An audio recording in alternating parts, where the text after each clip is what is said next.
ان میں سے ہیں، خود اس حدیث میں یہ بھی بیان ہوا ہے۔ تو یہ خالد بن عمر کہتے ہیں کہ ایک روز عتبہ بن غزوان میں خطبہ دیا اور اس میں کہا، انہوں نے اس وقت وہ بصرہ پر امیر تھے، انہوں نے اللہ کی حمد و ثنا کے بعد یہ کہا کہ دنیا جو ہے وہ اس نے یہ اعلان کر دیا ہے کہ وہ ختم ہونے والی ہے اور وہ بہت تیزی سے جو ہے وہ دور ہو رہی ہے، اور وَلَمْ يَبْقَ مِنْهَا إِلَّا صُبَابَةٌ، اس میں بہت تھوڑا سا رہ گیا ہے، اس کا حصہ جو ہے بالکل جیسے پانی سے کسی برتن سے پانی اڈیلا جاتا ہے تو اس میں تھوڑے سے چند قطرے باقی رہ جاتے ہیں، اور ضرورت مند جو ہے اس تھوڑے سے قطروں کو اکٹھا کر کے ان سے جمع کرتا رہتا ہے تاکہ ان سے کام لے اپنا۔ تو یہی حال ہے دنیا کا بھی، یہ بھی اب جو ہے گویا ہر شخص جو ہے اس کی دنیا، اس زندگی اس کی کم ہو رہی ہے تیزی سے، اور وہ آخرت کی طرف بڑھ رہا ہے، موت کی طرف بڑھ رہا ہے۔ تو یہ چند قطرے جو ہیں یہ ہمارے پاس باقی ہیں، انہی قطروں سے ہم نے اپنا جو ہے وہ کام چلانا ہے۔ تو فرمایا کہ وَإِنَّكُمْ مُنْتَقِلُونَ مِنْهَا إِلَىٰ دَارٍ لَا زَوَالَ لَهَا، یہ فانی دنیا جو ہے، جو محدود دنیا ہے، جس کے دن گنتی کے دن ہیں، اس سے آپ نے منتقل ہونا ہے ایک ایسے گھر کی طرف جس کے میں کوئی فنا نہیں ہے، جو ختم ہونے والی نہیں ہے، جس میں کوئی زوال نہیں ہے۔ تو فَانْتَقِلُوا بِخَيْرٍ مَا بِحَضْرَتِكُمْ، اس لیے اس گھر میں جس میں تمہیں جانا ہے اور جس گھر میں ہمیشہ رہنا ہے، وہ سامان اپنے ساتھ لے جاؤ جو سب سے بہتر سامان، کیونکہ ایک مسافر ہوتا ہے، ایک جگہ رہنا ہوتا ہے، وہاں تو اسے کوئی یہ نہیں کہ گھر بنانا ہے یا وہ کوئی بڑی کوٹھی بنائے یا محل بنائے، یا اس میں بس ایک تھوڑا سا مختصر سا بستر ہوتا ہے، ایک بیگ ہوتا ہے، اسی میں وہ گزارا کرتا ہے، کیونکہ پھر گھر لوٹ کے تو آرام کی جگہ تو گھر ہے نا۔ تو یہ گھر جس میں اب ہم رہتے ہیں یہ تو اس کو تو زوال ہے، یہ تو بہت تیزی کے ساتھ کم ہو رہی ہے، اور ہر وقت جو ہے یہ اس کی سراہی سے قطرہ قطرہ دانہ ٹپک رہا ہے، قطرے جو ہیں اس کو تو ختم ہونا ہے۔ تو جہاں جانا ہے وہ ایک ایسی جگہ ہے جہاں ہمیشہ رہنا ہے، تو تمہارے پاس جو کوئی بہترین چیز ہے وہ وہاں کے لیے لے جاؤ۔ بہترین چیز اب کیا ہے یہ سب جانتے ہیں، بہترین چیز وہ ہے جو کہ اللہ تعالیٰ کی خوشنودی کا باعث ہو، اور نیک عمل جو ہے وہی ہے جو بہترین چیز ہے وہاں کے رہنے کے لیے، کیونکہ اسی سے وہاں ہمیں اللہ تعالیٰ کی رضا حاصل ہوگی اور اللہ تعالیٰ کی خوشنودی سے ہمیں نعمتیں حاصل ہوگی۔ تو بخیر ما بحضرتکم، کتنا خوبصورت یہ جملہ ہے کہ جو کچھ تمہارے پاس جو بہترین چیز ہے تمہاری، تم وہ وہاں لے جاؤ۔ بہترین ہماری دولت ہے تو اس کو اللہ کے راستے میں خرچ کرو، بہترین ہماری صلاحیت ہے تو اصل اللہ تعالیٰ کے راستے میں خرچ کر کے وہ اپنا زاد راہ بناؤ اور وہاں رہنے کے لیے اس کو سامان بناؤ۔ فَإِنَّهُ قَدْ ذُكِرَ لَنَا أَنَّ الْحَجَرَ يُلْقَىٰ مِنْ شَفِيرِ جَهَنَّمَ، کیونکہ وہ کہتے ہیں کہ ہمیں بتایا گیا ہے کہ جہنم جو ہے وہ اتنی گہری ہے کہ اگر اس کے کنارے سے ایک پتھر پھینکا جائے تو 70 سال گزر جانے کے باوجود بھی وہ اس کی آخری انتہا جو وہاں تک نہیں پہنچتا۔ جہنم اس قدر گہری ہے۔ واللہ لتمنون، اور خدا کی قسم وہ بھری جائے گی۔ افعجب تم، کیا تم اس پہ کچھ تعجب ہے، کوئی حیرانگی کی بات ہے؟ یعنی جب لوگ اچھے عمل نہیں کریں گے تو پھر اس نے تو بھرنا ہی ہے برے لوگوں سے، اس میں حیرانی کی کیا بات ہے؟ وَلَقَدْ ذُكِرَ لَنَا أَنَّ مَا بَيْنَ الْمِصْرَعَيْنِ مِن مَصَارِعِ الْجَنَّةِ مَسِيرَةُ 40 عَامًا، جس طرح کہ وہ جہنم جو ہے اتنی گہری ہے کہ 70 سال تک پتھر جو ہے وہ اس کے پہندے تک نہیں پہنچتا، اس کی انتہائی گہرائی جو ہے۔ اسی طرح جنت بھی اتنی وسیع ہے کہ اس کے 2 کواڑ جو ہیں ان کے درمیان 40 سال کا جو ہے اگر چلتا رہے تو آدمی وہ 40 سال میں طے نہیں ہوتا، اتنی وسیع ہے جنت بھی اللہ تعالیٰ کی۔ تو وَلَيَأْتِيَنَّ عَلَيْهَا يَوْمٌ وَهُوَ كَظِيظٌ، ایک دن ایسا آئے گا اس پر کہ وہ اس میں ہجوم ہوگا کہ وہ 40 دن کا یہ مسافت ہے وہ بھی نظر آئے گی کہ وہ بھری ہوئی ہے، اتنے لوگ جنت کی طرف بھی جائیں گے۔ وَلَقَدْ رَأَيْتُنِي سَابِعَ سَبْعٍ مَعَ رسول اللہ صلی اللہ علیہ وسلم، میں دیکھتا ہوں، میں جانتا ہوں کہ مجھ سے پہلے 6 آدمی جو ہے وہ ایمان لائے تھے، میں 7واں ایمان ایک شخص تھا جو نبی کریم صلی اللہ علیہ وسلم نے اسلام کی دعوت دی، اسلام لایا۔ اس وقت ہماری کیفیت کیا تھی جب ہم اسلام شروع میں لائے تھے؟ اب ان کو بتا رہے ہیں، وہ امیر ہیں یہ بات وہ کہہ رہے ہیں جو کہ کوئی فقیر نہیں ہے، کوئی صوفی نہیں ہے، کوئی جنید بغدادی نہیں ہے، کوئی باجدید بستانی نہیں ہے، بلکہ بصرہ جیسی اہم جگہ کے وہ امیر ہیں، والی ہیں. یہ باتیں وہ ان کی زبان سے سنیں آپ، اور وہ ان کی زبان سے بھی سنیں. اور آج جو ہمارے حکمران کہتے ہیں ان کی بھی سامنے رکھی. کہتے ہیں ما لنا طعام الا ورق الشجر، ہمارے پاس سوائے درختوں کے پتوں کے کھانے کے لیے کچھ نہیں ہوتا تھا. قرحت تشداقنا حتیٰ قرحت تشداقنا، وہ اتنے کھردرے ہوتے تھے کہ ہماری جو جب گالیں ہیں وہ زخمی ہو جاتی تھیں ان سے، ان کی جو تیزی ہے اور ان کی جو چبھن ہوتی تھی ان سے. یہ بھوک لگی ہوتی تھی، کھانا تو پڑتا تھا لیکن وہ کھانا ایسا ناگوار ہوتا تھا کہ ہم منہ کو اپنے زخمی کر بیٹھتے. فالتقطت بردۃ فشققتها بینی و بین سعد بن مالک، مجھے ایک چادر ملی.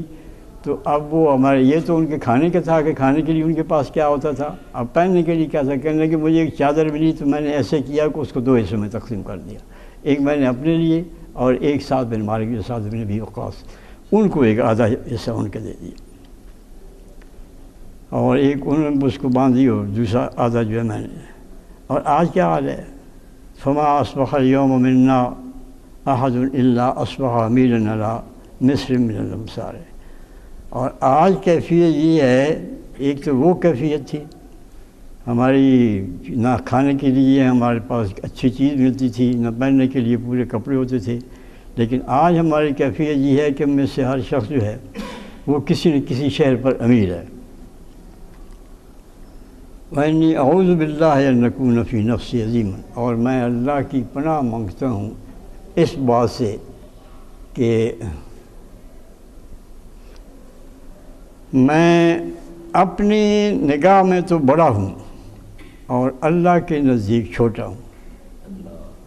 یہ ایسی چیز اگر انہوں نے فرمائی کہ جس میں ایک مغز ہے ہماری ساری گویا ایک طرح سے تعلیمات کا. کس بات کی پناہ وہ مانگ رہے ہیں؟ اس بات سے کہ میں اپنے آپ کو اپنی نظر میں تو بڑا سمجھوں.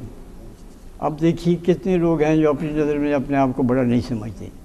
کسی کے پاس دولت ہے وہ کہتا ہے میں بہت بڑا امیر ہوں، میں بڑی شے ہوں. کسی کے پاس چودراہٹ ہے وہ کہتا ہے کہ میں بڑا آدمی ہوں، میں بڑا ہوں، ایسا ہوں، یہ کر سکتا ہوں، وہ کر سکتا ہوں. کوئی حکمران ہے وہ کہتا ہے میں یہ سے وہ کر سکتا ہوں، میں کسی کو پرواہ نہیں کرتا، جو چاہیں لوگ کہتے رہیں، احتجاج کرتے رہیں، مرتے رہیں، بھوکے سب کچھ کرتے رہیں، مجھے کوئی ہلا نہیں سکتا. میں اتنا بڑا ہوں کہ میرے آگے سب کو جھکنا ہوگا، میری بات سب کو ماننی ہوگی. تو فرمایا کہ میں اس بات سے پناہ مانگتا ہوں کہ میں اپنے آپ کو بڑا سمجھوں.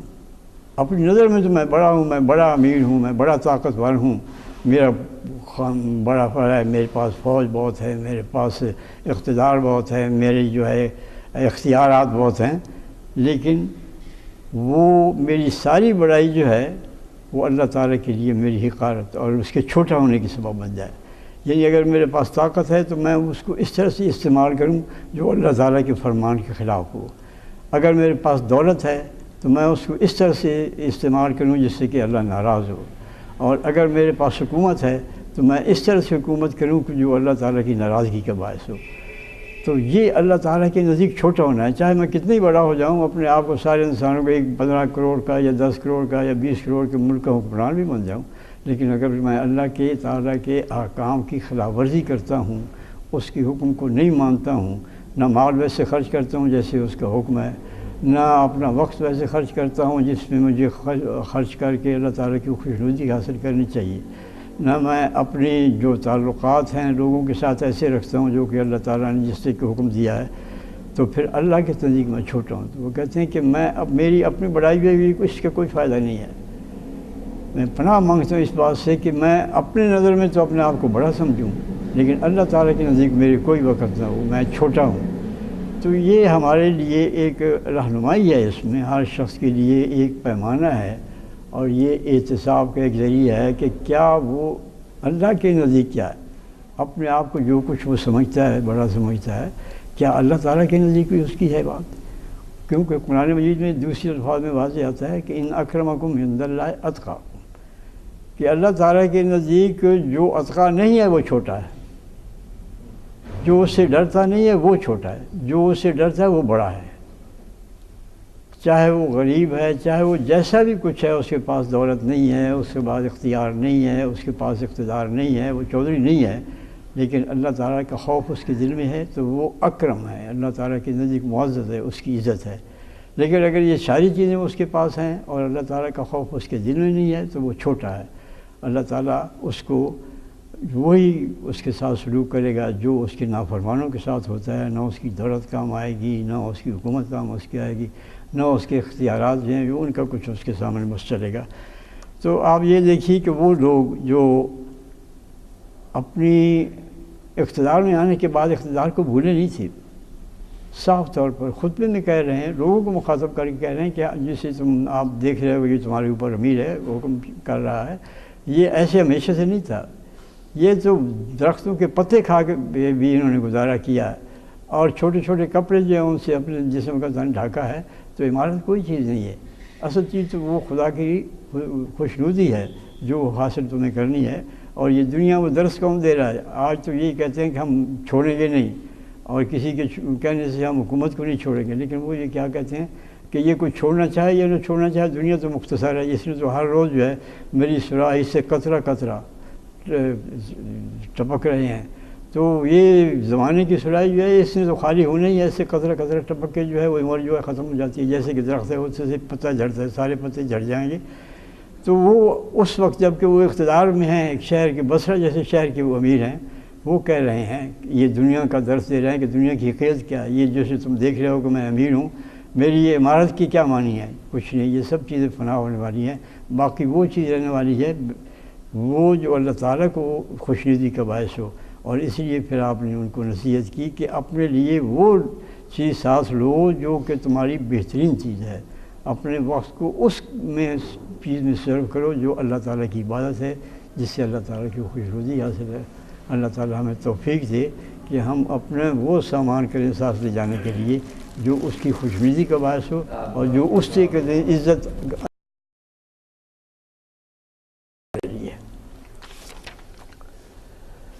اعوذ باللہ من الشیطان الرجیم بسم اللہ الرحمن الرحیم وآیۃ لہم اللیل نسلخ منہ النہار فإذا ہم مظلمون والشمس تجری لمستقر لها ذلک تقدیر العزیز العلیم والقمر قدرناہ منازل حتی عاد کالعرجون القدیم لا الشمس ينبغي لها أن تدرك القمر ولا الليل سابق النهار وكل في فلك يسبحون۔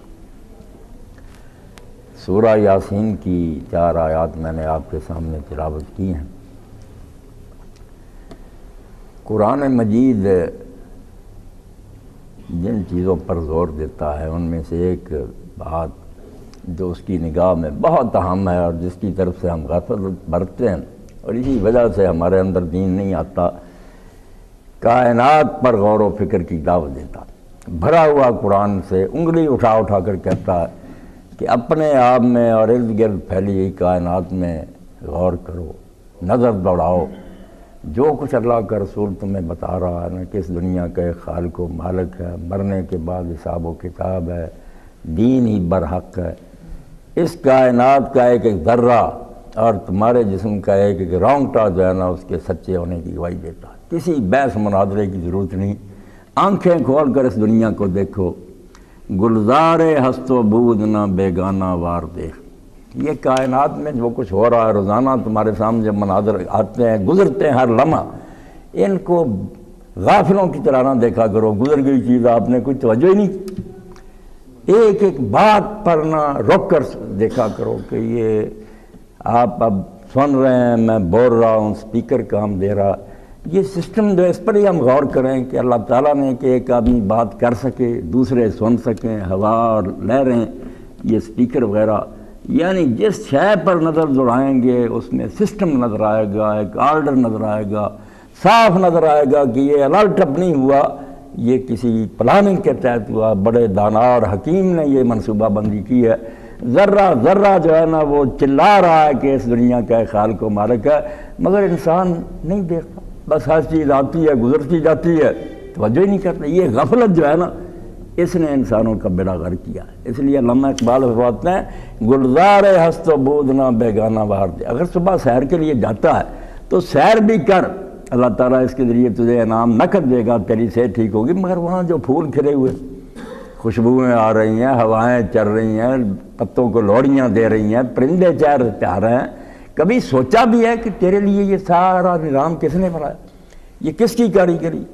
گلزار ہست و بود نہ بیگانہ وار دیکھ. اس دنیا کو ایسے نہ دیکھ جیسے کوئی بیگانہ کی چیز ہے، جیسے تجھے تعلق نہیں ہے، دیکھنے کی چیز اسے بار بار دیکھ. یہ ڈاکٹر صاحب حضرات بیٹھے ہوئے ہیں، یہ جب جسم انسانی کو دیکھتے ہیں، ہم تو یہی کہتے ہیں بس یہ آنکھیں کا نظر، ایک ایک پر کتنے ڈھیروں دفتر لکھے گا. حیرت ہوتی ہے کہ اتنے پیچیدہ سسٹم، اور پھر کیا اپنے آپ ہو رہا ہے. ایک میز نہیں بنتا اپنے آپ. لوگ جانتے ہیں کہ اس کی اتنی پیمائش ہونی چاہیے، اتنی اونچائی ہونی چاہیے، اس طرح کی ہو، بغیر منصوبہ بندی کے معمولی ایک پلیٹ نہیں بنتی. مگر ایسے جہان کو جو ایسے عمدہ نظم کے ساتھ قائم ہے، چل رہا ہے، اس میں کوئی خلل نہیں، اس کو عقل کے اندھے کہتے ہیں کہ نہیں یہ خود بخود ہی ہو رہا.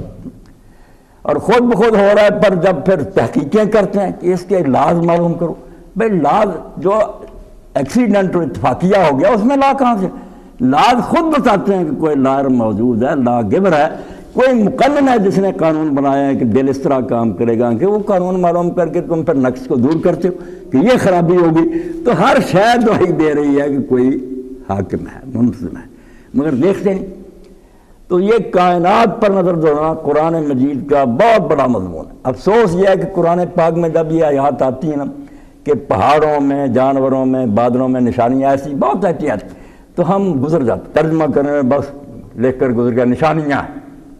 مورچے لگائے ہوئے ہیں فقہی مسائل پر کہ رفع ذہن، اور جو اصل بات تھی قرآن کا مغز کہ نشانیاں اس طرح بیان کر دو.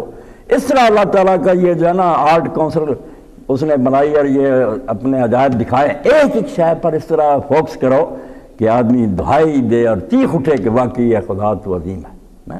ایک ایک شے پکارے. اور نیک لوگ کہتے ہیں کہ ہم تو چیزیں جو دیکھ رہے ہیں کہ پھول ہے گلاب کا، ٹھیک ہے گلقند بنیں گے، اس سے یہ فائدے ہوں گے، ہر کے گلاب ہو، یہ بعد میں دیکھیں گے، یہ اس کے فائدے ضمنی ہیں. اس میں جو ہے بانک پن، خوشبو، رنگ، اٹریکشن ہے، ہم اس کو دیکھتے ہیں اور اس لیے خوش ہوتے ہیں. اے گل بت خرسندم تو بوئے کسے داری. اے پھول ہم تو سے اس لیے خوش ہیں کہ تو کسی کی خوشبو ہمیں سنگھاتا ہے. تو اس سے ہمیں اللہ کا پتہ چلتا ہے کہ کوئی ہے نا جو شیشیوں ڈھیر رہا، پتوں میں وہ خوشبوئیں بھر دیتا ہے، رنگ ایسے بھر دیتا ہے کہ خود جو ہے نا انسان کا دل کھنچتا، جی چاہتا ہے یہ سارے پھول توڑ کر میں جھولی میں ڈال. پھر لکھتے ہیں کہ پھول توڑنا منع، یعنی دیکھ جان توڑنا چاہتا ہے، ناک کو لگاتا. تو یہ سوچتا نہیں کہ یہ سارا کام کس نے کیا. اللہ نے قرآن پاک میں آپ دیکھیں یہاں چاہیے تھا مفسرین کو کہ جو معلومات اب تک حاصل ہوئی ہیں نا سائنس میں وہ لکھ دے. بے شک 100 صفحہ لکھا جاتا، دل پر لکھا جاتا، پر پتہ چلتا کہ اللہ تعالیٰ جو کہہ رہا کہ اس میں نشانیاں ہیں، وہ کیا نشانی ہیں. مرزا غالب مرحوم فرماتے ہیں کہ یہ دنیا کیا ہے، اللہ نے کیوں بنائی. وہ صوفیاء جو کہتے ہیں نا، بعض لوگ حدیث کہتے ہیں، حدیث نہیں ہے قرآن کے مطابق بات، کہ اللہ تعالیٰ جو صاحب کمال تھا، اتنے آرٹ تھے اس کے پاس، وہ اپنے ہنر کا مظاہرہ نہ کرتا، دکھاتا نہ کہ مجھ میں خوبیاں ہیں. اس لیے دہر جو جلوہ یکتا یہ محبوب نہیں. غالب کہتے ہیں یہ دنیا کیا ہے، اگر ایک لفظ میں پوچھنا چاہو کہ یہ جہان کیا، دہر کیا ہے، دہر جو جلوہ یکتا یہ محبوب نہیں. وہ محبوب یکتا جس کی کوئی مثال نہیں، بے حد خوبیوں کا مالک، اس نے جلوہ نمائی کی، اپنی قدرتیں دکھائی. کہیں رازق بن کر رزق کے ڈھیر لگا دیے، کبھی کہیں جمیل بن پر اس نے بیوٹی پارلر کھول دیے، خوشبوؤں کے سامان کہ جاؤ بیوٹی بنو. خود جمیل ہے، دماغ کو پسند کرتا. کہیں لطیف ہے، لطف کے سامان کر رہی ہے. جو خوبیاں تھیں، دہر جو جلوہ یکتا یہ محبوب نہیں. ہم کہاں ہوتے اگر حسن نہ ہوتا خود بھی. اگر حسن خود نہ چاہتا کہ میں اپنے آپ کو دیکھوں، میری خوبصورتی سامنے آئے، تو دنیا کیوں بنی. اسی نے اللہ پاک کو کن تو کن مخفیاً، میں چھپا ہوا خزانہ تھا، قدیم ازلی، کوئی نہیں جانتا تھا کہ اللہ کو ہے. فاحببت ان اعرف الخلق، مجھے یہ بات پسند آئی، اچھی لگی کہ لوگ مجھے پہچانے. فخلقت الخلق، دنیا بنا دی، دنیا صرف اسی لیے بن